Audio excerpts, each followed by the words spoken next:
இது என்ன மருத்துவ சமையல்?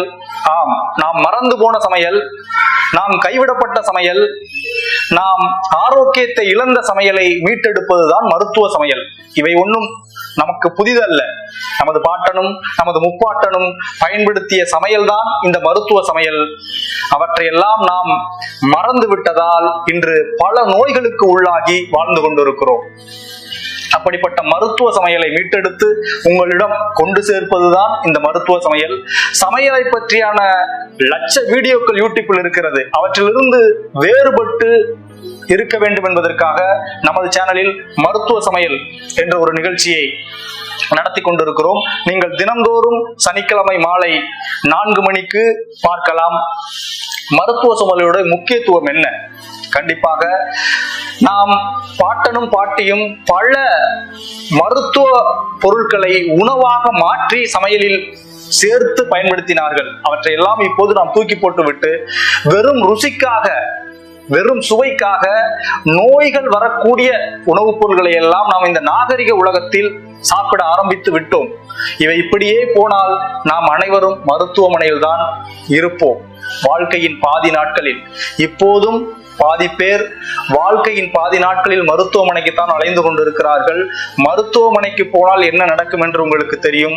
கண்டிப்பாக மிக லட்சக்கணக்கான தொகைகளை நீங்கள் இழக்க வேண்டியிருக்கும். கண்டிப்பாக ஒவ்வொருவருக்கும் ஒவ்வொரு குடும்பத்திலும் இந்த மருத்துவமனைக்கு போய் ஒரு அனுபவம் இருக்கும். எவ்வளவு லட்சங்களை இழந்தீர்கள் என்று. அது அவர்களை சொல்லி தப்பில்லை. மிகப்பெரிய மருத்துவமனை. இப்போதெல்லாம் செவிலியர்களுக்கும் மருத்துவர்களுக்கும் அதிகமாக சம்பளம் கொடுக்க வேண்டியிருக்கிறது. அவ்வளவு பெரிய கட்டிடங்களை பேணி காக்க வேண்டியிருக்கிறது. அவ்வளவு பெரிய கட்டிடத்திற்கு கரண்ட் பில் கட்ட வேண்டியிருக்கிறது. கரண்ட் பில்லோட அளவுலாம் இப்ப அதிகமாயிடுச்சு விலை. இப்படி விலைவாசிகள் எல்லாம் அதிகமாகிவிட்டது. எனவே ஒரு மருத்துவமனையை நிர்வாகம் செய்வதற்கு அவர்களுக்கு மிகப்பெரிய தொகை தேவைப்படுகிறது. அவர்களை மருத்துவர்களை சொல்லி குறை சொல்ல முடியாது. ஒரு மருத்துவமனையை நடத்துவது என்பது மிக கடினம். அதுவும் இன்றைய காலகட்டங்களில் அத்தனை பேருக்கும் வேலை கொடுத்து அவ்வளவு பேருக்கும் சம்பளம் கொடுத்து லட்சங்கள் செலவாகிறது ஒரு மருத்துவமனையை நடத்த. எனவே அவர்கள் நம்மிடமிருந்து அதிகமான தொகையை லட்சக்கணக்கில் வாங்கத்தான் செய்வார்கள். நாம் தான் மருத்துவமனைக்கு போகாமல் வாழ பழகிக் கொள்ள வேண்டும். அப்படி என்றால் எந்த மாதிரியான உணவுகளை தேர்ந்தெடுக்க வேண்டும் என்பதில் நீங்கள் கவனமாக இருக்க வேண்டும். இப்போதெல்லாம் பார்த்தீர்கள் என்றால் அதிகமாக அரைகுறை ஆடையுடன் ஆடக்கூடிய ஷார்ட்ஸையும் வீடியோக்களையும் தான் நமது மக்கள் பொழுதுபோக்காக பார்த்துக் கொண்டிருக்கிறார்கள். ஆரோக்கியத்தை பற்றி துளியும் பார்ப்பதில்லை. மிகவும் கவனம் செலுத்துங்கள். நாமெல்லாம் அழியும் விளிம்பு நிலைக்கு வந்துவிட்டோம். உணவுப் பொருள் என்ற பெயரில் நஞ்சு கலக்கப்பட்ட, ரசாயனம் கலக்கப்பட்ட, மனிதாபிமானமே இல்லாமல் பணம் சம்பாதிப்பதற்காக ஆயிரக்கணக்கான கம்பெனிகள், ஆயிரக்கணக்கான முதலாளிகள் இந்த உலகத்தில் வாழ்ந்து கொண்டிருக்கிறார்கள். அவர்கள் உங்களுடைய ஆரோக்கியத்தை பற்றியும் என்னுடைய ஆரோக்கியத்தை பற்றியும் கவலைப்படுவதில்லை.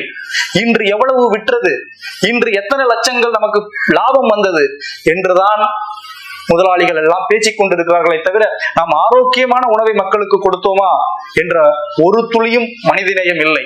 உங்களுக்கான உணவை நீங்களே உற்பத்தி செய்யும் காலம் வந்துவிட்டது. உலகம் மிக வேகமாக போய்கொண்டிருக்கிறது. எனவே உணவை தேர்ந்தெடுப்பதில் நாம் கவனம் செலுத்த வேண்டும். ஒன்றை நீங்கள் உன்னிப்பாக கவனிக்க வேண்டும். இந்த உடலில் நோய்கள் எல்லாம் வானத்திலிருந்து வருவதில்லை. உண்மைதானே? எந்த நோய்களும் இந்த உடலுக்கு வானத்திலிருந்து வருவதில்லை, வாய் வழியாக தான் வருகிறது. இன்டேக், நாம் என்ன இன்டேக் எடுத்துக்கொள்கிறோம்? சிசர் குடிக்கிறோமா, மது குடிக்கிறோமா, ரசாயனம் கலக்கப்பட்ட உணவுப் பொருட்களை சாப்பிடுறோமா, எல்லாமே வாய் வழியாக உள்ளே செல்லக்கூடிய பொருட்களால் மட்டும்தான் இந்த உடலுக்கு நோய் வருகிறது. எனவே இந்த வாய் வழியாக உள்ளே செல்லக்கூடிய பொருள் சுத்தமானதா, ஆரோக்கியமானதா, இயற்கையானதா என்பதை உறுதி செய்ய வேண்டும். இப்போது பாக்கெட்டில் அடைக்கப்பட்டு விற்கக்கூடிய அனைத்து பொருட்களிலும் ரசாயனம் கலக்கப்படுகிறது. அவற்றையெல்லாம் தெளிவாக சொல்லுவோம். ஒவ்வொரு மருத்துவ குறிப்புகளையும் சொல்லி நாம் மருத்துவ சமையலை செய்து காண்பிக்க இருக்கிறோம். மருத்துவ சமையல் உங்களை வந்து சேரும். நம்மளிடம் லட்சக்கணக்கான மருத்துவ செடிகள் இருக்கிறது. இவற்றையெல்லாம் பயன்படுத்தினார்கள். 80 லட்சம் மூலிகை செடிகள் இருப்பதாக சித்தர்கள் சொல்லி இருக்கிறார்கள் சித்த மருத்துவ நூட்களில்.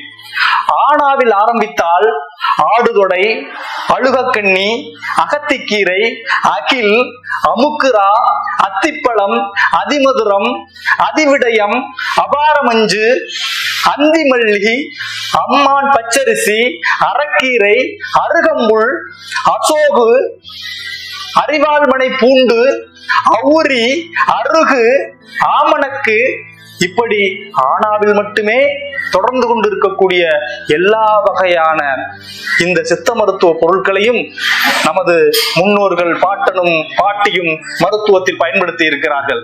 எனவே மருத்துவ சமையல் மிகப்பெரிய புரட்சியை உங்களிடம் ஏற்படுத்தும். மருத்துவமனைக்கு போவதிலிருந்து உங்களை காக்கும்.